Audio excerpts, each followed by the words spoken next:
Today we are going to learning about 8th class biology reproduction chapter. ఈ reproduction chapter గురించి తెలుసుకునే ముందు అసలు రిప్రొడక్షన్ అంటే ఏంటి?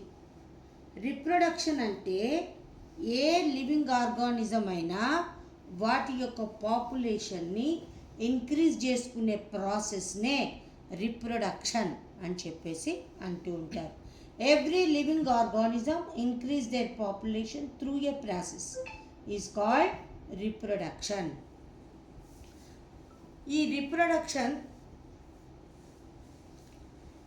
రిప్రొడక్షన్ని ఈ యానిమల్స్ 2 టైప్స్గా చూపించటం జరుగుతూ ఉంటుంది. ఒకటి ఏంటి అంటే వివిపారస్. వివిపారస్ అంటే బేబీని బర్త్ చేసే యానిమల్స్ని వివిపారస్ అని చెప్పేసి అంటూ ఉంటారు. ఓవిపారస్ అంటే ఎగ్ లేయింగ్ యానిమల్స్ని ఓవిపారస్ అని చెప్పేసి పిలుస్తూ ఉంటారు. మరి వివిపారస్ యానిమల్స్కి ఎగ్జాంపుల్స్ ఏంటి అంటే dog, cow, buffalo, cat, sheep, goat, monkeys, దాంతోపాటు హ్యూమన్ బీయింగ్స్ కూడా ఈ వివిపారస్ కిందకి రావటం జరుగుతూ ఉంటుంది. ఓవిపారస్ కిందకి ఏమొస్తాయి? ఓవిపారస్ కిందకి ఎగ్స్ పెట్టేవి అంటే హెన్, బర్డ్స్, తర్వాత లిజర్డ్స్, ఇవన్నీ కూడా ఫ్రాగ్, ఇవన్నీ కూడా ఎగ్స్ని పెడతాయి. అలాంటి వాటిని ఏమంటారు అంటే ఓవిపారస్ అని చెప్పేసి అంటూ ఉంటారు. ఈ రిప్రొడక్షన్ అనేది 2 టైప్స్గా ఉంటుంది. ఈ రిప్రొడక్షన్ అనేది 2 టైప్స్గా ఉంటుంది. అది ఏంటి అంటే ఒకటి సెక్సువల్ రిప్రొడక్షన్, ఇంకోటి ఏ సెక్సువల్ రిప్రొడక్షన్ అని 2 టైప్స్ ఆఫ్ రిప్రొడక్షన్స్ అనేవి ఉంటాయి. ఈ సెక్సువల్ రిప్రొడక్షన్లో male gametes, female gametes 2 participate అయితే అలాంటి రిప్రొడక్షన్ని సెక్సువల్ రిప్రొడక్షన్ అని చెప్పేసి అంటూ ఉంటారు. Male and female gametes which are participated in reproduction is called sexual reproduction. Asexual reproduction అంటే without participation of gametesతో పని లేకుండా సింగిల్ పేరెంట్ నుంచే డైరెక్ట్గా బేబీ యానిమల్స్ రావటం జరుగుతూ ఉంటుంది. అలాంటి దానిని ఏసెక్సువల్ రిప్రొడక్షన్ అంటారు. Without participation of gametes, single parent produces baby living organisms. That type of reproduction is called asexual reproduction. Asexual reproduction ki మనం ఎగ్జాంపుల్స్గా ఏం చెప్పచ్చు అంటే అమీబా, పారామీషియం, హైడ్రా, వీటిని ఇవే కాకుండా ఇంకొన్ని రకాల బ్యాక్టీరియాలు, ఇంకొన్ని రకాల వైరస్లు, ఇవన్నీ కూడా ఈస్ట్, ఇవన్నీ కూడా ఏ సెక్సువల్ రిప్రొడక్షన్ని జరుపుకుంటాయి. ఇప్పుడు మనం ఏ సెక్సువల్ రిప్రొడక్షన్ని జరుపుకునే యానిమల్స్ అవి ఎలా జరుపుకుంటాయి అన్నది మనం ఒక్కసారి చూద్దాం. ఇది అమీబా. ఈ అమీబా అనేది single cell animal, unicellular organism అని మనకు తెలుసు. మరి ఈ అమీబాలో మరి ఏ సెక్సువల్ రిప్రొడక్షన్ అనేది ఎలా జరుగుతుంది అంటే బైనరీ ఫిషన్ ద్వారా జరుగుతుంది. బైనరీ అంటే ఒక అమీబా నుండి 2 అమీబాలు ప్రొడ్యూస్ అవుతాయి. అలాంటి ఏ సెక్సువల్ రిప్రొడక్షన్ని బైనరీ ఫిషన్ అని చెప్పేసి అంటూ ఉంటారు. ఇక్కడ చూడండి, అమీబా ఉంది, అమీబా లోపల న్యూక్లియస్ ఉంది. ఈ న్యూక్లియస్ ఏమయ్యింది? లార్జ్ సైజుకి అయ్యి మధ్యలో చిన్న ఫిషర్ రావటం జరిగింది. ఆ ఫిషర్ వచ్చిన తర్వాత ఏమైంది? ఇక్కడ 2 న్యూక్లియస్లుగా డివైడ్ అయ్యింది. ఎప్పుడైతే 2 న్యూక్లియస్లుగా డివైడ్ అయ్యిందో అదే టైంలో అమీబాలో బయట నుంచి మళ్ళీ ఇంకొక ఫిషర్ రావటం జరిగింది. ఫిషర్ అంటే నొక్కు అని అర్థం. ఈ ఫిషరు నెమ్మదిగా ఇంక్రీజ్ అయ్యి అవి 2 అమీబాలుగా డివైడ్ అవ్వటం జరిగింది. సో సింగిల్ అమీబా నుండి 2 అమీబాలు ప్రొడ్యూస్ అయ్యే ఏసెక్సువల్ రిప్రొడక్షన్ని బైనరీ ఫిషన్ అంటారు. In binary fission single amoeba produces 2 amoebas in asexual reproduction. Okay, ఇది అమీబాలో జరిగే ఏసెక్సువల్ రిప్రొడక్షన్. ఇక నెక్స్ట్ వన్ ఏంటి అంటే హైడ్రా. మరి హైడ్రాలో ఎలా జరుగుతుంది ఏసెక్సువల్ రిప్రొడక్షన్ అన్నది మనం ఇక్కడ చూద్దాం. ఇది హైడ్రా.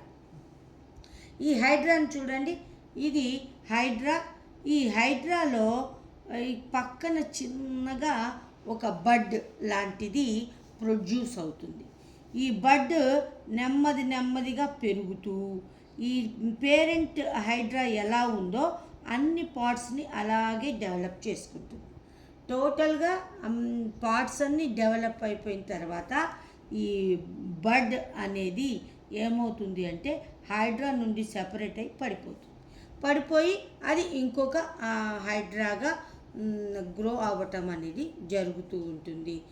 ఇలాంటి రిప్రొడక్షన్ని హైడ్రాలో ఏమంటారు అంటే బడ్డింగ్ అని చెప్పేసి అంటూ ఉంటారు. ఇది కూడా వన్ టైప్ ఆఫ్ ఏసెక్సువల్ రిప్రొడక్షన్ కిందకు వస్తుంది. Hydraa a single bud produces on the hydra body. This bud growing and it developed all parts like parent hydra. After development it separates from the parent and growing into another hydra. This type of asexual reproduction is called budding. So ఇది కూడా one type of ఏసెక్సువల్ రిప్రొడక్షన్గా మనం చెప్పవచ్చు. మరి east కూడా ఇదే టైప్లో ఈ budding ద్వారానే ఏసెక్సువల్ రిప్రొడక్షన్ని జరుపుకుంటుంది. ఇది ఏసెక్సువల్ రిప్రొడక్షన్ గురించి. ఇక నెక్స్ట్ వన్ చూద్దాం మనం. పారామీషియం. ఈ పారామీషియంలో కూడా ఇగోండి, ఇది పారామీషియం. ఈ పారామీషియం చూడటానికి ఎలా ఉంటుంది అంటే మన స్లిప్పర్ షేప్లో ఉంటుంది. ఆ స్లిప్పర్ షేప్లో ఉంటుంది కాబట్టి దీన్ని స్లిప్పర్ యానిమల్ క్యూల్ అని చెప్పేసి అంటూ ఉంటారు. మరి ఈ పారామీషియంలో ఎలా జరుగుతుంది అంటే ఈ పారామీషియంలో కూడా నిలువుగా లాంగిట్యూడినల్ దిశగా లాంగిట్యూడినల్ సైజులో ఈ ఒక పారామీషియం 2 పారామీషియంలుగా డివైడ్ చేయటం జరుగుతూ ఉంటుంది. సో పారామీషియంలో కూడా ఏసెక్సువల్ రిప్రొడక్షన్ ఎలా జరుగుతుంది అంటే బైనరీ ఫిషన్ ద్వారా మాత్రమే జరుగుతూ ఉంటుంది. ఇక నెక్స్ట్ వన్ చూద్దాం మనం, సెక్సువల్ రిప్రొడక్షన్. మరి ఈ సెక్సువల్ రిప్రొడక్షన్లో మనం ఏం చెప్పుకున్నాము, మేల్ గ్యామెట్స్ ఫిమేల్ గ్యామెట్స్ రెండు పార్టిసిపేట్ చేస్తే అలాంటి రిప్రొడక్షన్ని మనం సెక్సువల్ రిప్రొడక్షన్ అంటారు అని చెప్పేసి చెప్పుకున్నాం. ప్రజెంట్ మనం హ్యూమన్ బీయింగ్లో ఈ సెక్సువల్ రిప్రొడక్షన్ గురించి, ఆ సెక్సువల్ ఆర్గాన్స్ గురించి మనం ఒక్కసారి అబ్జర్వ్ చేద్దాం. ఇది మేల్ రిప్రొడక్టివ్ సిస్టమ్. ఈ మేల్ రిప్రొడక్టివ్ సిస్టంలో అబ్డామినల్కి కింది వైపున లోవర్ పార్ట్లో 2 చిన్న సంచి లాంటి బ్యాగ్స్ లాంటి స్ట్రక్చర్స్ ఉంటాయి. వాటిని ఏమంటారు అంటే స్క్రోటమ్ అని చెప్పేసి అంటారు. ఆ స్క్రోటంలో ఈ 2 టెస్టిస్లు అనేవి లొకేట్ అయి ఉంటాయి. ఈ 2 టెస్టిస్ల నుంచి ఒక స్మాల్ నారో సైజ్డ్ ట్యూబ్స్ అనేవి అరైజ్ అవుతాయి. ఈ ట్యూబ్స్ని ఏమంటారు అంటే సెమైనల్ డక్ట్స్ అని చెప్పేసి మనం వీటిని పిలుస్తారనమాట. ఈ సెమైనల్ డక్ట్స్ దేంట్లోకి ఓపెన్ అవుతాయి అంటే ఈ సెమైనల్ వెసికిల్లోనికి ఓపెన్ అవుతాయి. ఈ సెమైనల్ వెసికిల్ నుంచి ఒక పొడవైన కడ్డీ లాంటి స్ట్రక్చర్, రాడ్ లైక్ స్ట్రక్చర్ అనేది ఫామ్ అవుతుంది. దానిని ఏమంటారు అంటే పెనిస్ అని చెప్పేసి అంటూ ఉంటారు. ఈ టెస్టిస్లో ప్రొడ్యూస్ అయిన స్పెరమ్స్ అనేవి ఈ ట్యూబ్స్ ద్వారా సెమైనల్ వెసికిల్లోకి వెళ్తుంది. ఆ సెమైనల్ వెసికిల్ నుంచి పెనిస్ ద్వారా బయటకి ఓపెన్ అవ్వటం జరుగుతూ ఉంటుంది. ఇది మేల్ రిప్రొడక్టివ్ సిస్టమ్. మరి మనం ఇక్కడి నుంచి స్పెరమ్స్ వస్తాయని చెప్పుకున్నాం కదా. ఈ స్పెరమ్స్ని ఏమంటారు అంటే మేల్ గ్యామెట్ అని చెప్పేసి పిలవటం జరుగుతూ ఉంటుంది. ఈ మేల్ గ్యామెట్ ఏంటి అంటే హ్యూమన్స్లో స్పెరమ్. మరి ఈ స్పెరమ్ యొక్క స్ట్రక్చర్ని మనం ఒక్కసారి అబ్జర్వ్ చేద్దాం. ఈ స్పెరమ్ని మనం అబ్జర్వ్ చేస్తే మెయిన్గా 2 పార్ట్స్ మనకు కనబడతాయి. ఒకటి హెడ్, ఇంకోటి టెయిల్. ఈ హెడ్కి క్రింది భాగాన ఉన్న స్ట్రక్చర్ని నెక్ అని చెప్పేసి అంటారు. ఈ నెక్కి కింది వైపున ఉన్న ఈ పార్ట్ని ఏమంటారు అంటే మిడిల్ పీస్ అని చెప్పేసి అంటూ ఉంటారు. ఈ మిడిల్ పీస్లో ఏం ప్రజెంట్ అయి ఉంటుంది అంటే మైటోకాండ్రియాలు అనేవి అక్కడ లొకేట్ అయి ఉంటాయి. ఈ స్పెరము ఈ టైల్ సహాయంతో ఒక ప్లేస్ నుంచి ఇంకొక ప్లేస్కి మూవ్ అవ్వటం అనేది జరుగుతూ ఉంటుంది. ఇంకా ఈ స్పెరంకి పైవైపున ఒక టోపీ లాంటి స్ట్రక్చర్ కూడా ఇక్కడ ఏర్పడుతుంది. ఆ టోపీ లాంటి స్ట్రక్చర్ని ఏమంటారు అంటే యాక్రోజోమ్ అని చెప్పేసి అంటూ ఉంటారు. ఆ యాక్రోజోమ్ అన్న పార్ట్ ప్రజెంట్ ఇక్కడ చూపించలేదు. అయినప్పటికీ కూడా హ్యూమన్ స్పెరంలో హెడ్ పైన ఉన్న స్ట్రక్చర్ని యాక్రోజోమ్ అని చెప్పేసి అంటూ ఉంటారు. ఇది male reproductive system in humans అని మనం చెప్పొచ్చు. ఇప్పుడు మనం ఫిమేల్ రిప్రొడక్టివ్ సిస్టమ్ని చూద్దాం.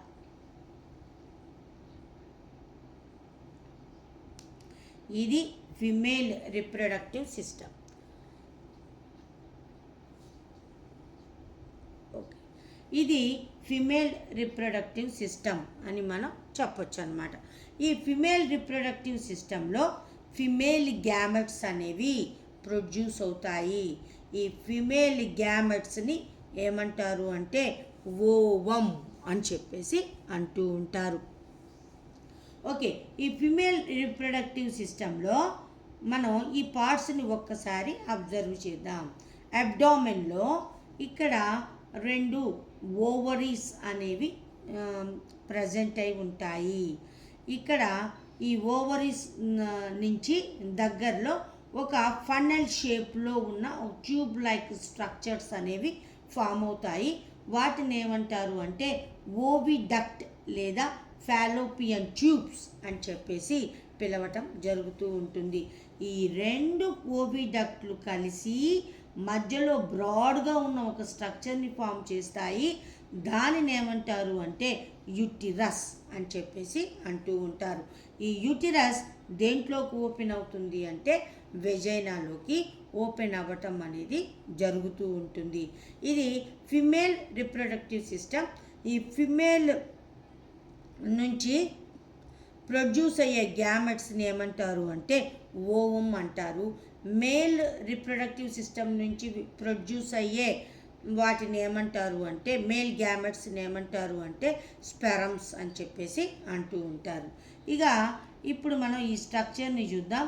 ఇది స్పెరమ్స్ తర్వాత ఓవమ్, ఆ 2 కూడా ఎలా కలుస్తాయి అన్నది మనం ఇక్కడ చూద్దాం. మనం ఆల్రెడీ చెప్పుకున్నాం. ఏం చెప్పుకున్నాం? ఈ స్పెరమ్కి ముందు వైపున యాక్రోజోమ్ అనే స్ట్రక్చర్ ఉంటుంది అని చెప్పుకున్నాం. ఈ యాక్రోజోమ్ ఏం చేస్తుంది అంటే కొన్ని రకాల ఎంజైమ్స్ని రిలీజ్ చేస్తుంది. ఆ ఎంజైమ్స్ ఏం చేస్తాయంటే ఈ ఓవమ్ని చుట్టూ ప్రొటెక్ట్ చేసే లేయర్స్ని అవి కరిగించటం, డిజాల్వ్ చేయటం జరుగుతుంది. అవి డిజాల్వ్ చేసి దేంట్లోకి ఎంటర్ అవుతాయి? ఓవంలోకి ఎంటర్ అవటం జరుగుతూ ఉంటుంది. ఇక ఇవి ఓవంలోకి ఎంటర్ అయిన తర్వాత ఈ స్పెరంలో ఉండే న్యూక్లియస్, ఓవంలో ఉండే న్యూక్లియస్ రెండు కలిసిపోతాయి. ఇది ఫ్యూషన్ ఆఫ్ ఓవం అండ్ స్పెరమ్ అంటే ఏంటి? ఇది ఒకటేమో స్పెరమ్ న్యూక్లియస్ అవుతుంది, ఇంకొకటి ఓవం యొక్క న్యూక్లియస్. ఈ రెండు న్యూక్లియస్లు కలిసిపోతాయి. కలిసిపోయి కలిసిపోవడాన్నే ఏమంటారు అంటే ఫెర్టిలైజేషన్ అని చెప్పేసి అంటారు. ఈ ఫెర్టిలైజేషన్ జరిగిన తర్వాత ఏం ఫామ్ అవుతుంది అంటే జైగోట్ అనేది ఫామ్ అవుతుంది. ఆ జైగోట్ ఎలా మారుతుంది అంటే ఎంబ్రియోగా ఏర్పడుతుంది. ఆ ఎంబ్రియో తర్వాత ఫీటస్గా మారుతుంది. ఈ ఫీటస్ అనేది 9 months అయిన తర్వాత డెలివరీ అయ్యి ఆ బేబీ బయటికి రావటం అనేది జరుగుతూ ఉంటుంది. ఇట్లా హ్యూమన్స్లో రిప్రొడక్టివ్ సిస్టమ్ అనేది ఈ విధంగా పనిచేస్తూ ఉంటుంది. ఇప్పుడు మనం హ్యూమన్స్లో రిప్రొడక్టివ్ సిస్టమ్ని చూసాం. ఇప్పుడు మనం ఇక్కడ ఒక పదం తెలుసుకున్నాము. దానిని ఏమంటారు అంటే ఫెర్టిలైజేషన్. మరి ఫెర్టిలైజేషన్ అంటే ఏంటి? ఈ ఫెర్టిలైజేషన్ అంటే male gametes, female gametes, male gametes, female gametes ఇవి రెండు ఫ్యూషన్ అయ్యి జైగోట్ని ఫామ్ చేస్తాయి. ఈ ప్రాసెస్ని ఏమంటారు అంటే ఫెర్టిలైజేషన్ అని చెప్పేసి అంటూ ఉంటారు. ఈ ఫెర్టిలైజేషన్ అగైన్ 2 టైప్స్గా ఉంటుంది. ఒకటి ఎక్స్టర్నల్ ఫెర్టిలైజేషన్, ఇంకొకటి ఇంటర్నల్ ఫెర్టిలైజేషన్. మరి ఎక్స్టర్నల్ ఫెర్టిలైజేషన్ అంటే ఈ గ్యామెట్స్ యొక్క మేల్ అండ్ ఫిమేల్ గ్యామెట్స్ యొక్క ఫ్యూషన్ అనేది బాడీకి బయట జరుగుతుంది, out side of the body. Male and female gametes fusion occurred. This type of fertilization is called external fertilization. మరి ఇంటర్నల్ ఫెర్టిలైజేషన్ అంటే ఏంటి? Male and gametes fusion occurred inside the body is called internal fertilization. ఇప్పుడు మనం చెప్పుకున్న mammals అన్నింటిలో కూడా అంటే goat, sheep, cow, buffalo, cat, dog, human beings, monkeys వీటన్నింటిలో కూడా ఫెర్టిలైజేషన్ అనేది ఇంటర్నల్ ఫెర్టిలైజేషన్ మాత్రమే జరుగుతుంది. మరి ఇక్కడ ప్రెగ్నెన్సీ అంటే ఏంటి? ప్రెగ్నెన్సీ అంటే జైగోట్ నుండి ఎంబ్రియోగా డెవలప్ అవుతుంది. అప్ టు 8th week వరకు దానిని ఏమంటారు అంటే జైగోట్ నుంచి ప్రొడ్యూస్ అయిన దాన్ని ఎంబ్రియో అంటారు. తర్వాత 9th week నుంచి అప్ టు 9 months వరకు కూడా ఆ మిగిలిన దాన్ని ప్రొడ్యూస్ అయిన డెవలప్ అయిన ఎంబ్రియోని ఏమంటారు అంటే ఫీటస్ అంటారు. బేబీ బర్త్ అయ్యేదాకా కూడా దాన్ని ఏమని పిలుస్తారు అంటే ఫీటస్ అని మాత్రమే పిలవటం జరుగుతూ ఉంటుంది. ఇక్కడ ఇంకొక టాపిక్ ఉంది. ఏంటి అంటే ఐవిఎఫ్, ఫీటస్, జైగోట్, ఎంబ్రియో. ఈ మూడింటికి తేడా తెలిసిందిగా మీకు. మరి ఇప్పుడు ఐవిఎఫ్ అంటే ఏంటి? In vitro fertilisation. In vitro fertilisation అంటే ఇక్కడ ఏం చేస్తారంటే మేల్స్ నుంచి స్పెర్మ్స్ని కలెక్ట్ చేస్తారు, ఫిమేల్స్ నుంచి ఓవమ్స్ని కలెక్ట్ చేస్తారు. ఈ రెండింటిని ఒక టెస్ట్ ట్యూబ్లో ఫ్యూషన్ చేసి జైగోట్ని ఫామ్ చేస్తారు. ఆ జైగోట్ని ఫీమేల్లో మళ్ళీ ప్రజెంట్ చేయటం జరుగుతుంది. ఫీమేల్లోనికి దాన్ని అక్యుములేట్ చేయటం జరుగుతుంది. ఆ అక్యుములేట్ అయిన తర్వాత ఆ జైగోట్ నుంచి ఎంబ్రియో నుంచి ఫీటస్ నుంచి బేబీ డెలివరీ అవ్వటం జరుగుతూ ఉంటుంది. ఈ ప్రాసెస్ని ఏమంటారు అంటే ఐవిఎఫ్ లేదా ఇన్ విట్రో ఫెర్టిలైజేషన్ అని చెప్పేసి అంటూ ఉంటారు. ఇక ఎక్స్టర్నల్ ఫెర్టిలైజేషన్ దగ్గరకు వద్దాం. Out side the body male and female gametes fusion occurred in this type of fertilisation.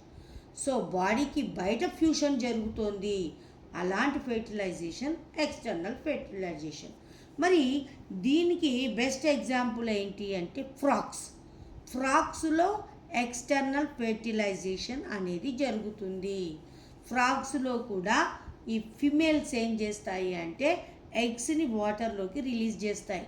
At the same time males అనేవి స్పెరమ్స్ని రిలీజ్ చేస్తాయి. ఈ ఎగ్స్ ఆ స్పెరమ్స్ రెండు కూడా వాటర్లో ఫ్యూషన్ అవ్వటం జరుగుతుంది. ఫ్యూషన్ అయ్యి అక్కడి నుంచి ఏం ఫామ్ అవుతాయి అంటే జైగోట్ అనేది ఫామ్ అవుతుంది.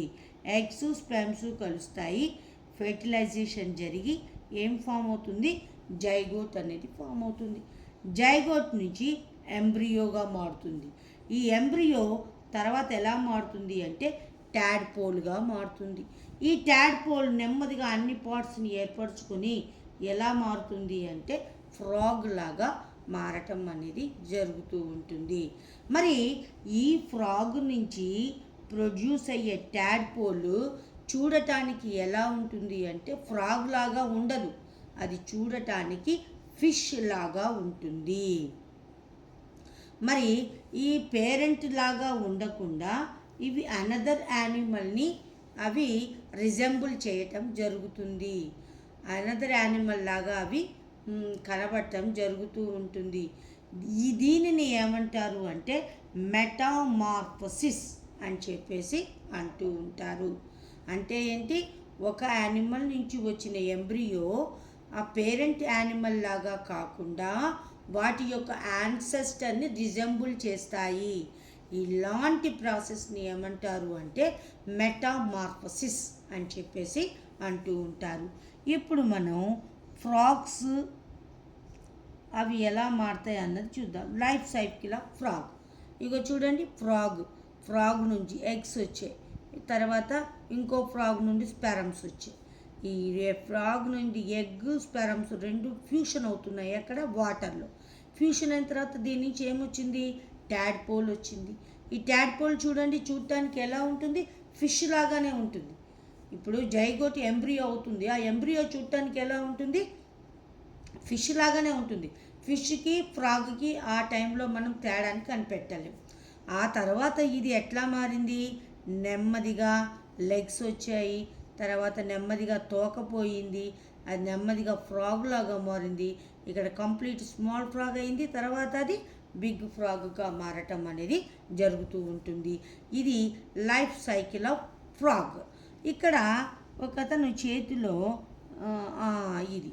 ఇది ట్యాడ్పోల్, ఇది ట్యాడ్పోల్ చూడండి. ఇది చూడటానికి ఎలా ఉంది, కంప్లీట్గా మనకి ఎలా కనిపిస్తోంది, ఫిష్ లాగానే కనిపిస్తోంది.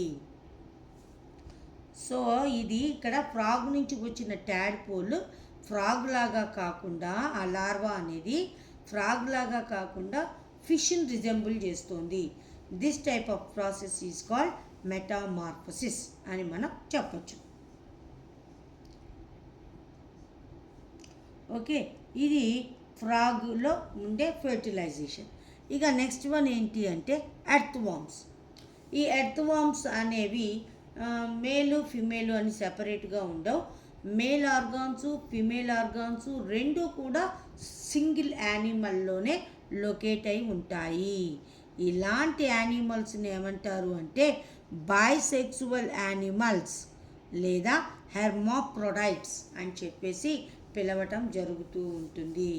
ఇక వీటిల్లోనే మేలు ఫిమేల్ ఉంటాయి కాబట్టి ఫెర్టిలైజేషన్ అంతా ఒకే చోట జరగటం అనేది జరుగుతూ ఉంటుంది. ఇలా మేలు ఫిమేలు సింగిల్ యానిమల్లో ప్రజెంట్ అయి ఉంటే వాటిని ఆర్గాన్స్ ప్రజెంట్ అయి ఉంటే వాటిని బైసెక్సువల్ యానిమల్స్ లేదా హెర్మాఫ్రోడైట్స్ అని చెప్పేసి పిలవటం జరుగుతూ ఉంటుంది. ఇక ప్లాంట్స్లో కూడా 2 టైప్స్ ఆఫ్ రిప్రొడక్షన్ జరుగుతూ ఉంటుంది. ఏ సెక్సువల్ రిప్రొడక్షన్, సెక్సువల్ రిప్రొడక్షన్. ఏ సెక్సువల్ అంటే దాన్నే వెజిటేటివ్ ప్రాపగేషన్ అని కూడా అంటారు. దీని గురించి మీరు హయ్యర్ క్లాసెస్కి వెళ్తున్న కొద్దీ క్లియర్గా ఉంటుంది. ఇక సెక్సువల్ రిప్రొడక్షన్ దగ్గరకు వస్తే ఫ్లవర్స్లో కూడా మేల్ ఫ్లవర్స్ ఫిమేల్ ఫ్లవర్స్ అనేవి ఉంటాయి. మేల్ ఫ్లవర్స్లో యాంథర్ అని ఫిలమెంట్ అనే పార్ట్స్ ఉంటాయి. ఫిమేల్ ఫ్లవర్స్లోనేమో స్టిగ్మా, స్టైల్, ఓవరీ అన్న పార్ట్స్ అనేవి ప్రజెంట్ అయి ఉంటాయి. ఒక్కొక్కసారి ఒకే ఫ్లవర్లో రెండు మేల్ పార్ట్స్ ఫిమేల్ పార్ట్స్ రెండు కూడా ఒకే ఫ్లవర్లో ప్రజెంట్ అయి ఉంటాయి. అలాంటి వాటిని ఏమంటారు అంటే బైసెక్సువల్ ఫ్లవర్స్ అని చెప్పేసి అంటారు. మరి మేల్ ఫ్లవరు ఫిమేల్ ఫ్లవరు సపరేట్గా ఉంటే దాన్ని యూనిసెక్సువల్ ఫ్లవర్స్ అంటారు. వాటిల్లో కూడా ఈ సెక్సువల్ రిప్రొడక్షన్ అనేది మనకి కనిపిస్తూ ఉంటుంది. దాని ద్వారానే సీడ్స్ అనేవి ఫామ్ అవుతాయి. ఆ సీడ్స్ మళ్ళీ జర్మినేట్ అయ్యి మళ్ళీ న్యూ ప్లాంట్స్ అరైజ్ అవటం అనేది జరుగుతూ ఉంటుంది. ఇక స్టోరీ ఆఫ్ డాలీ అయితే కొంతమంది సైంటిస్టులు ఏం చేశారంటే ఈ ఏసెక్సువల్ రిప్రొడక్షన్ అనేది అదర్ యానిమల్స్లో ఉంది, అలాగే మరి హ్యూమన్ బీయింగ్స్లో కూడా మ్యామల్స్ నుంచి కూడా న్యూ యానిమల్స్ని త్రూ ఏసెక్సువల్ రిప్రొడక్షన్ ద్వారా మనం ప్రొడ్యూస్ చేయొచ్చు అని చెప్పేసి వాళ్ళు ఒక ప్రాసెస్ని కనిపెట్టడం జరిగింది. దానినే ఏమంటారు అంటే క్లోనింగ్ అని చెప్పేసి అంటారు. మన బాడీలోని సెల్స్ నుంచే మళ్ళీ కొత్త యానిమల్ని ప్రొడ్యూస్ చేస్తారనమాట. దానిని ఏమంటారు అంటే క్లోనింగ్ అని చెప్పేసి అంటూ ఉంటారు. ఇది వన్ టైప్ ఆఫ్ ఏసెక్సువల్ రిప్రొడక్షన్. ఈ డాలీ అనేది ఏంటి అంటే షీప్ యొక్క పేరేంటి అంటే డాలీ. ఇది ఎప్పుడు పుట్టింది అంటే 5th జూలై 1996లో పుట్టింది. ఏ షీప్ నుంచి తీశారు అంటే ఫిమేల్ ఫిన్ డార్సెట్ షీప్ నుంచి, దాని యొక్క మ్యామరీ గ్లాండ్స్ నుంచి సెల్ తీసుకొని దాని నుంచి కొత్త షీప్ని అరేంజ్ చేయటం జరిగింది. ఆ షీప్ పేరే డాలీ. దీనిని ప్రొడ్యూస్ చేసిన సైంటిస్ట్ ఎవరు అంటే ఇయాన్ విల్మట్ అన్న సైంటిస్టు ఈ న్యూ యానిమల్ని అతను డెవలప్ చేయటం జరిగింది. కానీ ఈ డాలీ ఎక్కువ రోజులు బతికిలేదు. అది 14th ఫిబ్రవరి 2003లో అది చనిపోవటం జరిగింది, డైడ్ అయ్యింది. దాంతోపాటు దీనికి number of health problems arise అవ్వటం, చివరికి అది ఇక్కడ ఈ రోజున చనిపోవటం అనేది జరిగింది. సో క్లోనింగ్ అనేది ఇక్కడ మన యానిమల్స్లో మాత్రం సక్సెస్ కాలేదు అని మనం ఒక రకంగా చెప్పవచ్చు. ఒకవేళ క్లోనింగ్ ద్వారా ఒక మనిషి నుంచి ఇంకొక మనిషి ఎరైజ్ అయినా అతనికి number of physical problems, health problems arise అవటం అనేది జరుగుతూ ఉంది. ఇది రిప్రొడక్షన్ చాప్టర్ గురించి. ఇది డాలీ షీప్, ఈ క్లోనింగ్ ద్వారా ప్రొడ్యూస్ చేసిన షీప్. ఈయన ఎవరు అంటే విల్మట్ అన్న సైంటిస్ట్. ఈయనే ఫస్ట్ టైం క్లోనింగ్ ద్వారా ఈ యానిమల్ని ప్రొడ్యూస్ చేయటం జరిగింది. కానీ most probably cloning is not success in human beings or mammals. Okay, దీంతో రిప్రొడక్షన్ చాప్టర్ అనేది క్లోజ్ అవ్వటం జరిగింది. Thank you.